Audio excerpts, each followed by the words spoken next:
Baik, bismillahirrahmanirrahim. Assalamualaikum warahmatullahi wabarakatuh. Selamat sore semuanya. Selamat bergabung live sama Teteh Hiim di sini. Mudah-mudahan semua yang baru bergabung diberikan kesehatan oleh Allah ya. Sehat lahir dan juga sehat batin. Amin ya Allah ya rabbal alamin. Dan kita selalu mengharap sama Allah, mudah-mudahan ya Allah selalu menyertai kita di dalam segala situasi, kondisi apapun, penuh dengan rahmat, maghfirah dan juga inayahnya Allah. Pada sore hari ini mohon maaf banget ya, mungkin udah lama banget ini Teteh udah sekitar 1 minggu ya tidak ngaji gitu ya. Insya Allah untuk sore hari ini Teteh ingin fokus dulu ke kajian ya. Jadi kalau misalkan yang ingin bertanya-tanya tentang kopi, jika sama Teteh tidak terlalu direspon, mohon maaf banget. Nanti insya Allah biasanya Teteh live itu jadwalnya suka malam ya, sekitar jam 8. Jadi lebih fokus untuk sore hari ini mungkin ke kajian aja ya. Oke, ada yang bertanya nih. Ya monggo silakan Kakak Eman. Nanti Kakak Eman kalau misalkan Kakak Eman membutuhkan pemulihan, maka 2 kopinya, Lanang Jagat sama Lanang Godek. Tetapi kalau Kakak Eman hanya sebatas ingin meningkatkan kualitas ibadah aja, maka itu cukup Lanang Godek aja. Baik, tadi ada yang bertanya ya, katanya Teteh boleh tidak kita memberi zakat kepada anak sendiri. Oke, baik. Bismillahirrahmanirrahim. Alhamdulillahirabbil alamin wassalatu wassalamu ala asrofil anbiya'i wal mursalin wa ala alihi washabbihi ajma'in amma ba'd. Hello Kakak Caka. Barusan ada yang bertanya boleh gak kita itu memberikan zakat tetapi zakatnya kepada anak sendiri.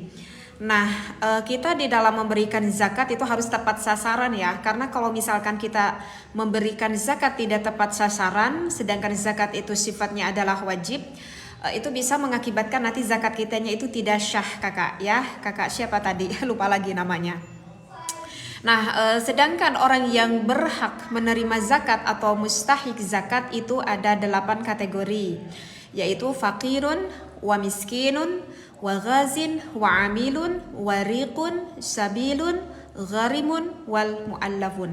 Jadi orang yang berhak menerima zakat atau mustahik zakat itu ada 8. Nah, bagaimana kalau kita memberikan zakat kepada anak kita sendiri? Begini, kalau misalkan anak kita itu masih di dalam tanggungan kita, masih diberi makan oleh kita, masih dibiayai oleh kita, mau biaya makan, pendidikan dan lain-lainnya masih dibiayai oleh kita, berarti tanggungan kita. Maka itu tidak boleh kita memberikan zakat kepada anak kita sendiri kakak.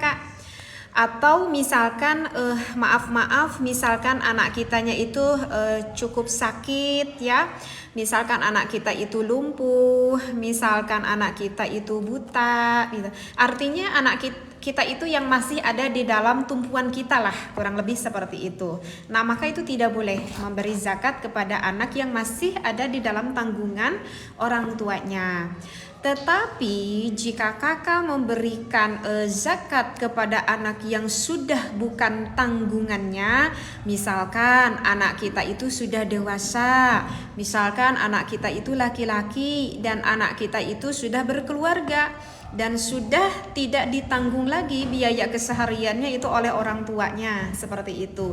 Jika anak kita itu termasuk ke dalam salah satu mustahik zakat yang tadi 8 yang Teteh sampaikan, baru itu boleh ya.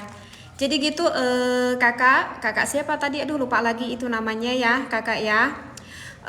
Itu ada referensinya di dalam Bughiyah, ada di dalam kitab Bughiyah, kalau gak salah ada di dalam kitab Bughiyah ya. Jadi kalau misalkan kakak nanti pengen lihat referensinya, silahkan aja dilihat kitabnya. Kalau zakatnya pada anak santri dan orang yang tidak suka sholat, syah tidak. Oke. Kalau ke anak santri, kalau dilihat di dalam kitab Syarah Muhadzab itu syah-syah saja. Kalau kita memberi zakat kepada anak santri, syah, itu syah ya. Kalau misalkan kita zakatnya terhadap seseorang yang enggak suka sholat, gimana? Kita tahu banget nih tetangga kita itu enggak suka sholat misalkan. Tetangga kita itu enggak suka sholat, itu masih berhak gak tidak tetangga kita itu yang enggak suka sholat kita berikan zakat? Itu masih syah hukumnya. Yang penting orang yang tidak suka sholat itu termasuk ke dalam salah satu mustahik zakat. Misalkan fakir, misalkan miskin, sudah tahu gitu. Padahal tahu banget gitu tetangga kita itu nggak suka sholat. Buktinya kalau ketika hari Jumat orang-orang pada pergi berangkat Jumatan, dia mah asik-asik aja nongkrong misalkan. Itu masih syah-syah aja seperti itu ya. Kalau itu sih di dalam kitab Fatawi ada pembahasannya. Kakak orang kayu hitam kurang lebih sekitar kalau zakat emas itu zakat emas yang kita miliki itu 100 gram kalau misalkan kita sudah memiliki 100 gram, karena kan kakak orang kayu hitam kadar emas itu kan berbeda-beda ya, kadar emas itu kan berbeda-beda. Kalau kayak di Arab Saudi itu kan kadar emas itu kan 24 karat. Kalau di kita itu rata-rata 18 karat itu udah yang paling tinggi.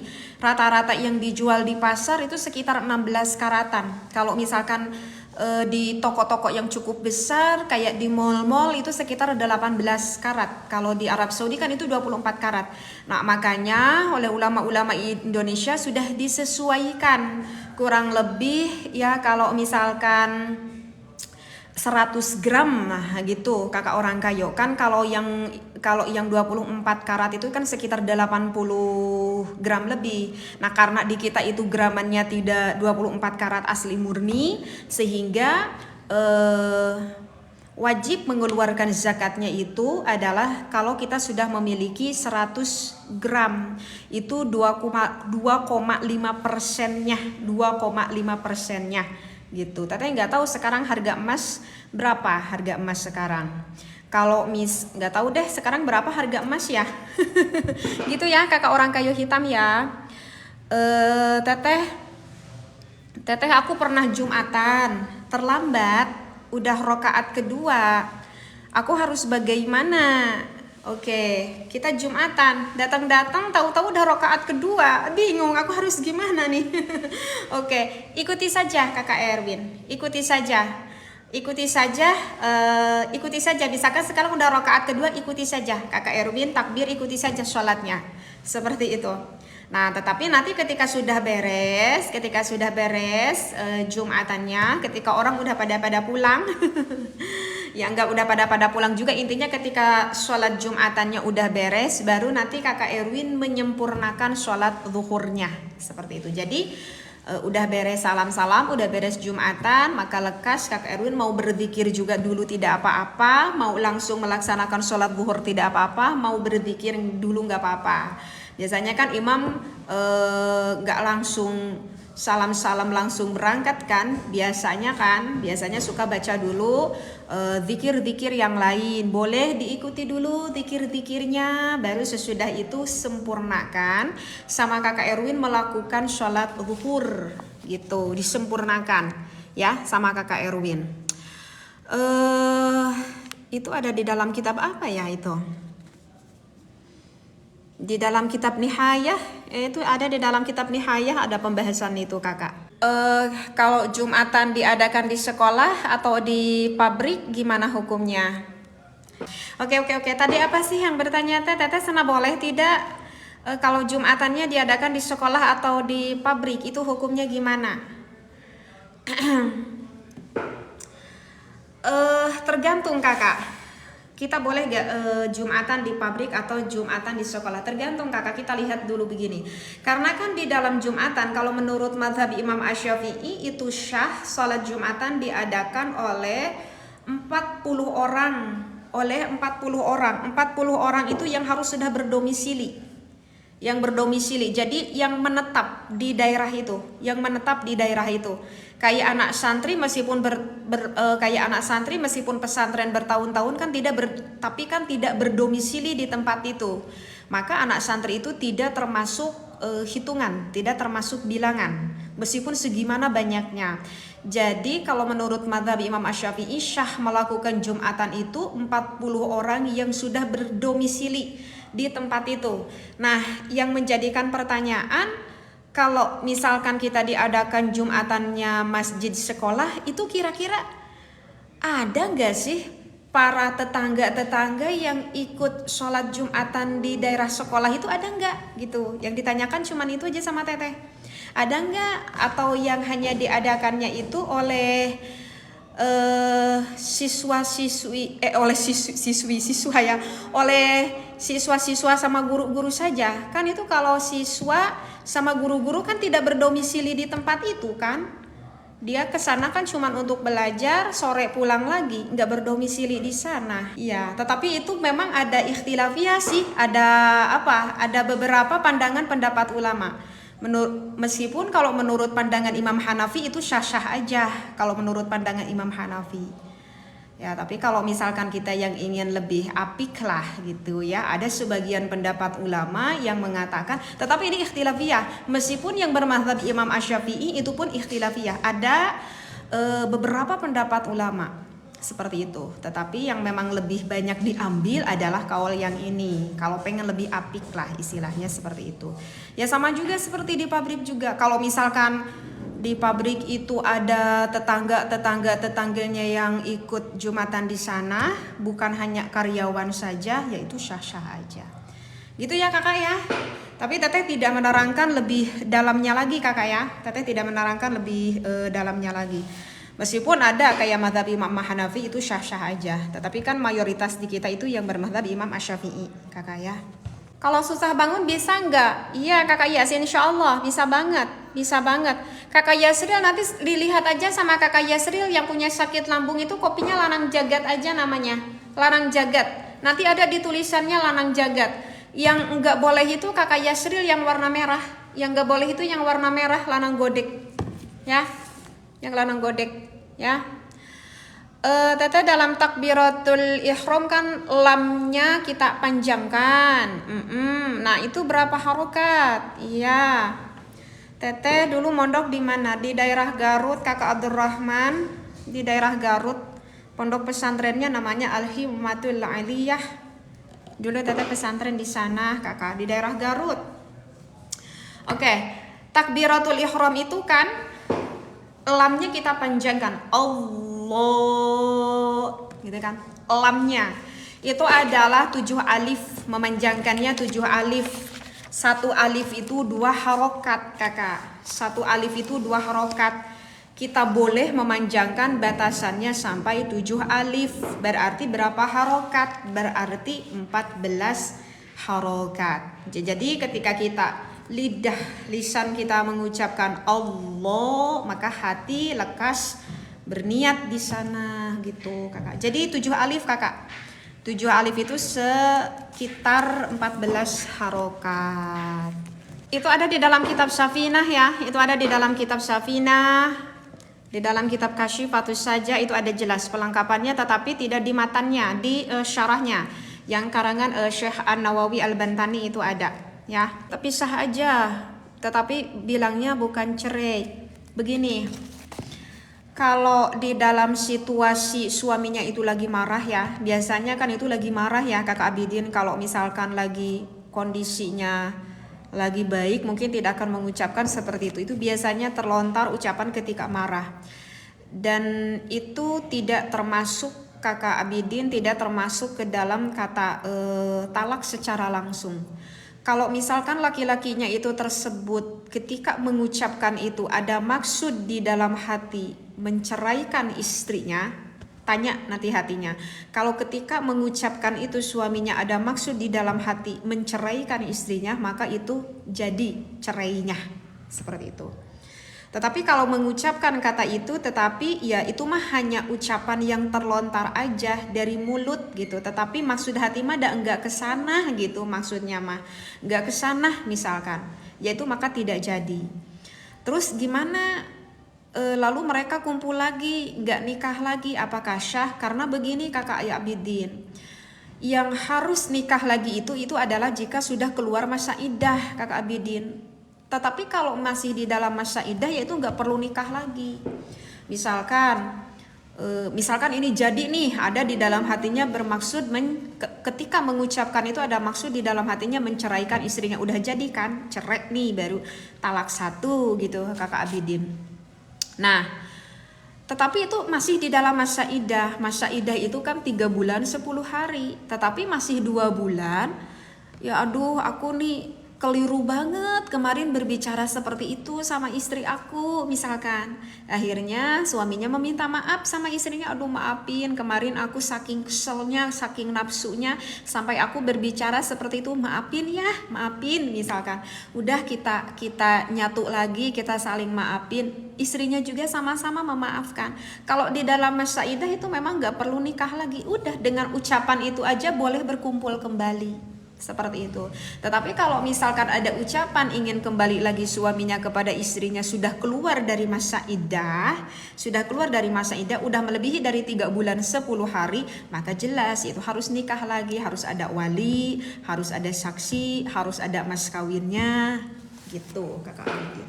Memang di dalam takbiratul ihram itu ada apa? Memang di dalam takbiratul ihram itu ada syaratnya. Ada syaratnya di dalam takbiratul ihram itu. Kalau mudahnya itu ada di dalam matan Syafinah ya. Ada di dalam matan Syafinah itu ada berapa tuh? Syarat takbiratul ihram itu ada 16 kalau nggak salah. Aduh, teteh masih ingat nggak yang ke-16 itu ya? Ada 16 itu syaratnya di dalam kita takbiratul ihram. Kakak tahu kan bahwa takbiratul ihram itu termasuk rukun apa coba kakak? Termasuk rukun ucapan atau rukun pekerjaan? Ayo, kan kalau misalkan ketika kita takbiratul ihram, kan kita ya kakak Abidin, kan ketika kita takbiratul ihram kan mengangkatkan kedua tangan ya, mengangkatkan kedua tangan. Kakak tahu tidak bahwa mengangkat kedua tangan ini bukan termasuk takbiratul ihram. Mengangkat kedua tangan ini hukumnya adalah sunnah.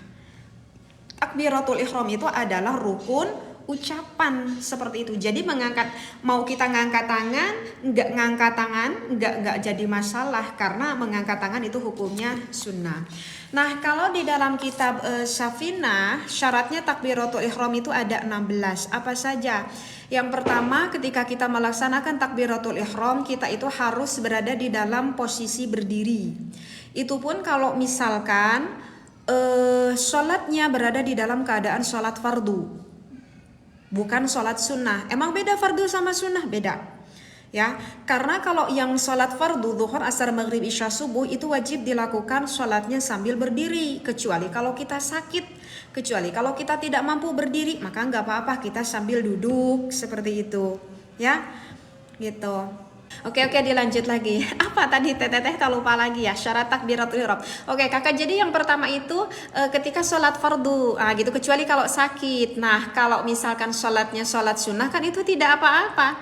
Meskipun kita tidak sakit, kita sehat, tapi kita males mau berdiri gitu, boleh nggak kita melakukan sholat sunnahnya sambil duduk? Boleh. Emang nggak apa-apa? Nggak apa-apa, kan kita nggak sakit, iya nggak apa-apa. Cuman ya pahalanya jangan pengen disamakan dengan orang yang sholatnya berdiri. Ini mah ya enggak dengan alasan apapun, pengen aja sambil duduk malas-malas gitu ya. Nah seperti itu. Jadi yang pertama takbiratul ihram itu harus dilakukan di dalam keadaan berdiri. Itu pun kalau misalkan sholatnya sholat fardu. Kemudian takbiratul ihram itu harus menggunakan bahasa Arabiyah. Jadi nggak boleh menggunakan bahasa daerah kita sendiri gitu. Tapi ini kan teteh ada orang yang mu'alaf loh, ada orang yang baru masuk Islam, itu memang harus pakai bahasa Arab. Karena secara logika mengucapkan Allahu Akbar itu tidak terlalu sulit untuk dipelajari. Mungkin hanya sekitar beberapa detik itu bisa dipelajari. Berbeda ketika membaca surat Al-Fatihah. Surat Al-Fatihah itu 7 ayat. Orang mu'alaf baru masuk agama Muslim, menalar dulu Al-Fatihah mungkin sulit bagi mereka. Tetapi kalau menalar Allahu Akbar kemungkinan besar itu tidak sulit. Maka ketika takbiratul ihram itu tidak boleh diganti dengan bahasa kita, Allah Maha Besar, nggak bisa, harus Allahu Akbar. Jadi syarat yang kedua itu harus menggunakan bahasa Arabiyah. Kemudian harus bahasa Arabiyah itu takbiratul ihram itu ada 2 kata, yaitu lafaz Allah dan juga lafaz akbar. Dan kemudian lafaz Allah dan lafaz akbarnya itu harus tartib. Ya berarti kalau tartib Allah dulu baru akbar, nggak boleh akbarullah. Ya nggak boleh akbarullah, ya berarti harus tartib Allahu Akbar. Kemudian ketika syarat takbiratul ihram itu kita itu tidak boleh memanjangkan hamzah di dalam lafaz Allah. Misalkan yang dipanjangkannya hamzahnya. Oh, itu kadang kan suka, ya mungkin aja kan ya, kalau misalkan orang yang gak terlalu paham ilmu fikih kan mungkin aja gitu, karena saking bingungnya itu memasukkan niat ke dalam takbiratul ihram sehingga yang dipanjangkan hamzahnya itu nggak boleh, nanti sholatnya gak syah. Oh, ini sambil hati langsung niat aku sholat fardu duhur misalkan 4 rakaat, tetapi yang dipanjangkannya di a-nya. Oh, nggak boleh itu memanjangkan hamzah di dalam lafad Allah, itu nggak boleh. Kemudian apa lagi? Aduh banyak sih, teteh lupa kalau satu-satu. Kemudian hamzahnya itu nggak boleh diganti sama wawu. Apalagi? Atau misalkan kayak orang Arab gini, Allahu akbarnya diganti sama wawu. Kayak orang Arab itu kalau kita kedengeran dari kejauhan kan kayak gini takbirnya, Allahu Akbar, gitu kan? Alhamdulillahirabbil alamin. Adzan. Kita dengarkan dulu adzan. Mohon maaf banget. Jadi gitu kakak ya. Tadi apa tadi teh lupa teh ya, ngebahas syarat takbiratul ihram ya. Sini. Jadi gitu deh. Pokoknya kan itu suka ada ya yang kayak pengen kayak pasihat kayak orang Arab itu. Kalau kedengaran dari jauh seperti ini. Karena teteh juga pernah dengar kayak gini, Allahu Akbar. Itu si akbarnya tuh kayak diganti dengan wawu gitu. Itu nggak boleh, si hamzah lafaz akbarnya itu diganti dengan wawu. Nanti itu bisa mengakibatkan ini teh gimana sarung teh? Oh ini atau salah. Itu bisa mengakibatkan nanti tidak syah juga sholatnya. Jadi intinya begini deh. Intinya di dalam takbiratul ihram itu kan lafaz di dalam lafaz takbiratul ihram itu kan ucapan Allah dan ucapan akbar. Allahu Akbar. Tidak boleh menambahi satupun huruf dari lafaz Allahu Akbar. Tidak boleh mengurangi satupun huruf dari lafaz Allahu Akbar. Kalau sampai mengurangi satu huruf, kita menambahi satu huruf, itu nanti bisa mengakibatkan tidak syah takbiratul ihramnya. Kalau tidak syah takbiratul ihramnya, nanti tidak syah sholatnya. Ataupun misalkan kita menggunakan harokat yang berubah, atau misalkan tasjid yang berubah, itu juga sama. Nggak boleh seperti itu, ya. Jadi gitu kakak. Jadi yang boleh dipanjangkan di dalam takbiratul ihram itu hanya di lamnya saja. Jadi Allah, tadi kan lamnya boleh dipanjangkan sampai 7 alif. 7 alif itu adalah sampai 14 harokat. Lamnya itu ingat, lamnya itu ada tasjidnya. Allah, ketika lo mulut kita panjang, hati langsung kita niat aku sholat fardu zuhur, misalkan pakai bahasa Indonesia, pakai bahasa Sunda. Kalau teteh sendiri niat nggak pernah pakai bahasa Arab. Kalau teteh sendiri itu lebih mudah niatnya pakai bahasa Sunda karena teteh orang Sunda, seperti itu. Kemudian takbiratul ihram itu harus terdengar oleh telinga kita. Jadi nggak boleh kita mengucapkan takbiratul ihram itu di dalam hati. Kayak kita sholat subuh ngantuk. Allahnya diucap, akbarnya dalam hati. Allah. Saking ngantuknya gitu. Akbarnya nggak diucapin sama lidah kita. Akbarnya dalam hati, Allahnya diucapkan sama. Itu juga nanti tidak syah takbiratul ihramnya, yang mengakibatkan nanti tidak syah juga sholatnya. Kemudian takbiratul ihram itu syaratnya selanjutnya harus sudah masuk waktu. Artinya ya berarti kita tidak syah dong kalau misalkan kita sholat tetapi tidak ada di dalam waktunya. Kemudian apa lagi ya? Apa ya? Teteh lupa lagi nih kalau satu persatu. Tidak boleh bercadel-cadel. Cadel itu apa bahasa Indonesianya ya? Cadel ya, dicadel-cadel gitu. Misalkan saking pengen kita pasihat lidah kita, tapi kita tidak mampu mengucapkan makhorijul hurufnya dengan benar sehingga dicadel-cadel gitu ya.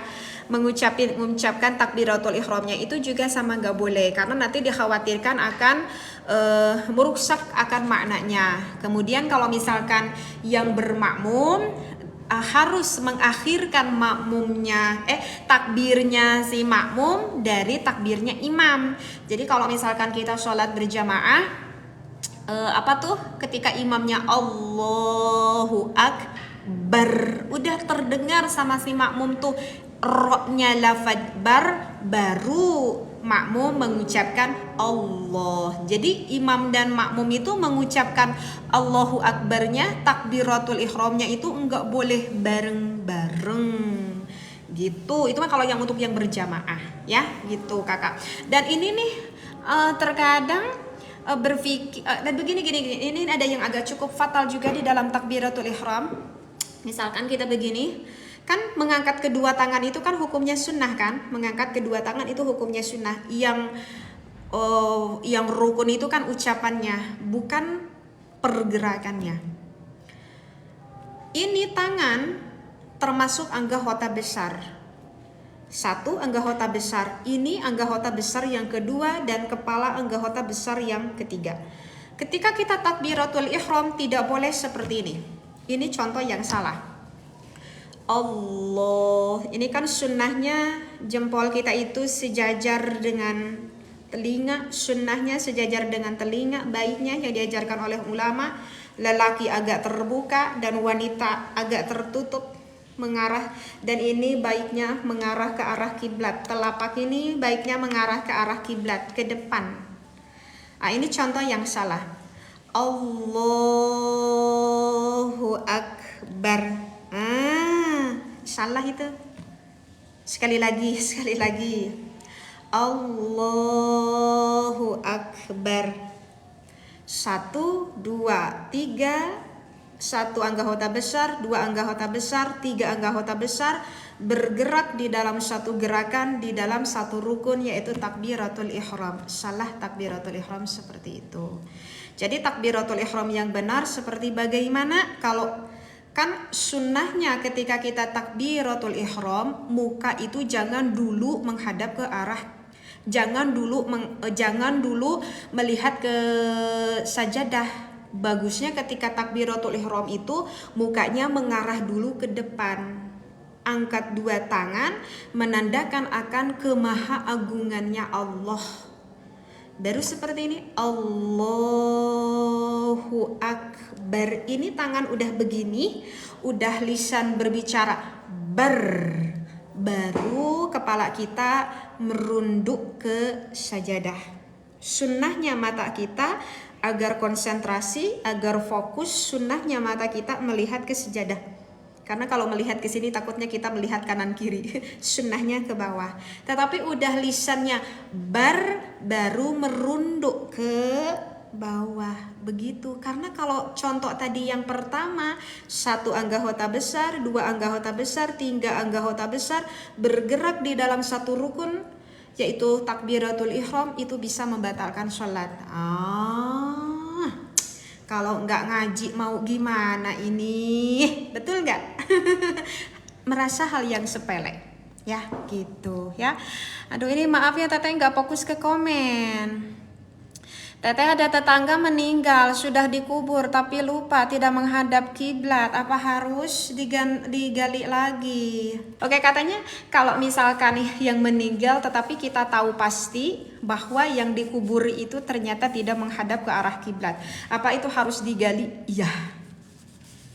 Itu harus digali. Makanya fatal banget bagi orang-orang yang menggali kubur. Orang-orang yang menggali kubur itu harus paham ilmu agama, harus paham ilmu fikih.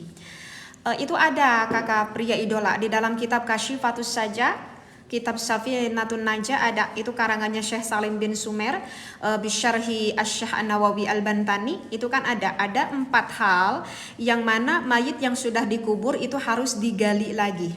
Ya, ada 4 perkara. Mayitnya udah dikubur tapi harus digali lagi. Yang pertama itu kakak, kalau misalkan si mayitnya itu tidak menghadap ke arah kiblat. Makanya kalau misalkan penggalinya itu yang tidak terlalu paham ilmu fikih, bagusnya nyuruh gitu sama kiai kampungnya, tolong ini arah kiblatnya tuh kemana, biar nanti para penggali itu sesuai menggalinya itu meletakkan si mayitnya itu sesuai dengan arah kiblat. Karena kalau menurut kalau menurut madhab Imam Asy-Syafi'i itu jelas hukumnya wajib mayit itu harus menghadap ke arah kiblat. Jadi gali lagi, iya digali lagi.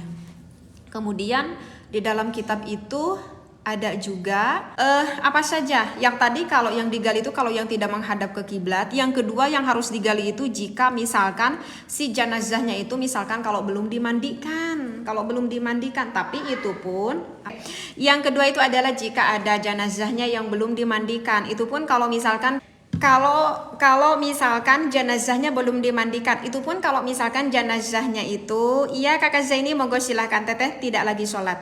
Itu kalau jenazahnya meyakini kalau jenazahnya itu jasadnya itu belum berubah. Ya misalkan ya cuman baru beberapa jam, ya paling lama misalkan ya paling lama dari sekitar 1 hari, kemungkinan besar itu belum ada perubahan di dalam jasadnya, maka ya digali aja. Tapi kita tahu-tahu ternyata yang di jenazah itu belum dimandikan karena meninggalnya di rumah sakit. Aku kira itu si jenazah itu dimandikan di rumah sakit. Oh ternyata tidak dimandikan di rumah sakit. Orang keluarganya mengira itu dimandikan di rumah sakit, ternyata pihak rumah sakit mengatakan enggak dimandikan, katanya seperti itu, enggak dimandikan.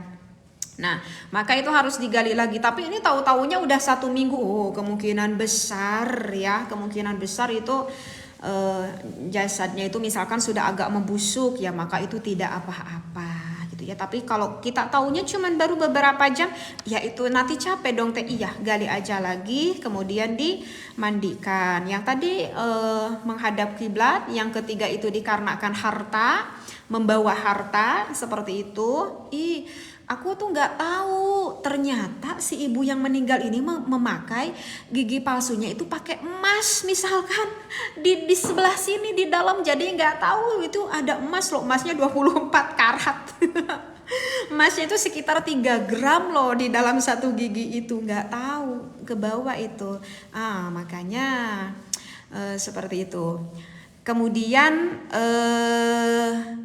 yang keempat itu jika diperkirakan ada janin, ya diperkirakan hidup itu janinnya. Ternyata yang meninggal itu seorang perempuan yang lagi ngandung, udah 9 bulan meninggal. Kemungkinan besar kata dokter itu si janinnya itu masih hidup, maka digali aja lagi, dilakukan operasi sesar. Oke, wallahu muwafiq ila aqwamit thariq, wallahu a'lam. Wassalamualaikum warahmatullahi wabarakatuh.